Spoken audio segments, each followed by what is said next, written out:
bilang pambansang kasuotan na sumisimulo sa karayaan, kapayapaan at diwang mga bansa ng mga Pilipino. Ang disenyo nito ay hindi lamang nagpapakita ng kaligtaang pananamit, bagkus ang refleksyon ng kultura at pagkakakilanlan. Ang barong ay yari sa manipis at magaan na telang gawa sa musik, material, sedang saging o tela ng pinya. Magandang ginagamit sa mga formal na kasuotan ng mga Pilipino. Ang disenyo ay binubuo ng mga nakagawang bulaklak gamit ang kulay ginto at medpig na sinuli kung saan makakadugtong at pinanilibutan ng mga mataag na inagaho na nagpapakita ng pagkikilasin at tunglan na ito. Sa lingkod ito, napansin-pansin ang detalyadong data na ginamit ng mga gintong sumulit na lumakas nilalait ang gawin-layan.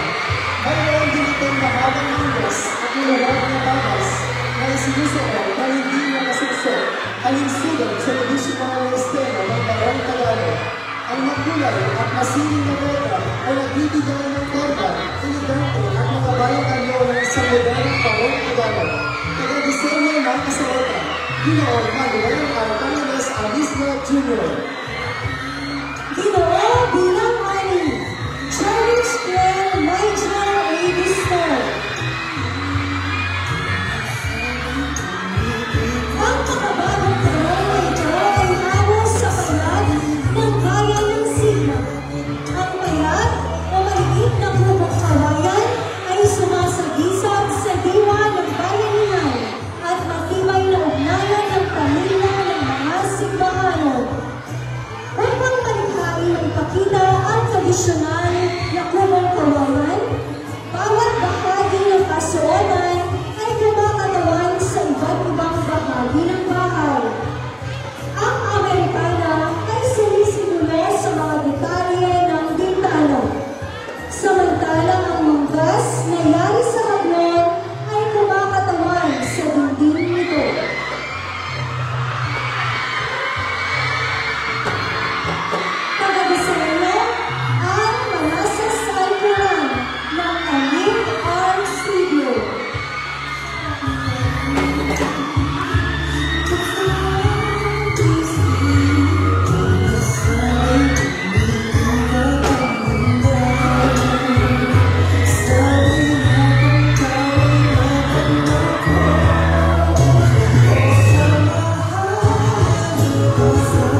bilang ani.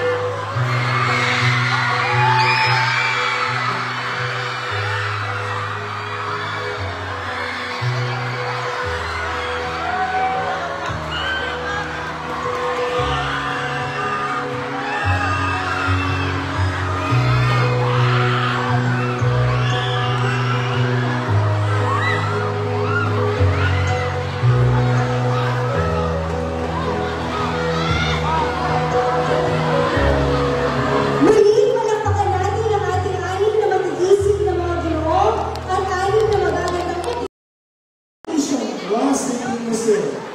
Bagana Bishop and Cafe, Royal Sugar, located at Capiz Provincial Business Center. Nais din namin pasalamatan ang pinuno ng bawat curriculum simula sa grado ito, Ginang Maria Fatima Bonito. Ang aming curriculum chairman sa grado ito, Ginang Desiree M. Erasmo. Grade 9, Dr. Emelo B. Ciudadano. Grade 10, Binibining Rowena F. Luzon. Grade 11, Ginoong Ricky Azarcon.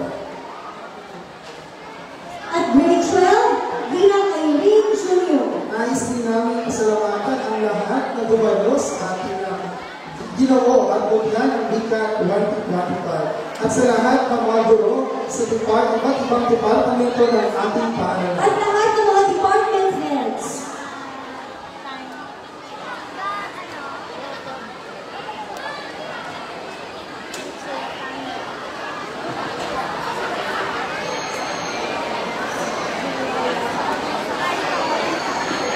Sa likod ng kanilang kaligtahan at kakisigan, ang bawat kalahok ay may dalang boses at layunin.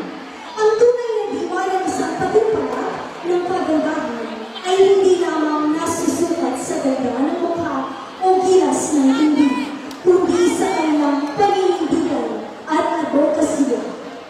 Masisinayan natin ngayon ang mga adhikain nais nilang isulong. Mga advokasya na sumasalamin sa kanilang kalasahan, pagmamahal at nag-aalab na puso, pangarap para sa bayan at paano isusulong ang wikang katutubo at wikang Filipino. Simulan natin ito sa mutya bilang isa.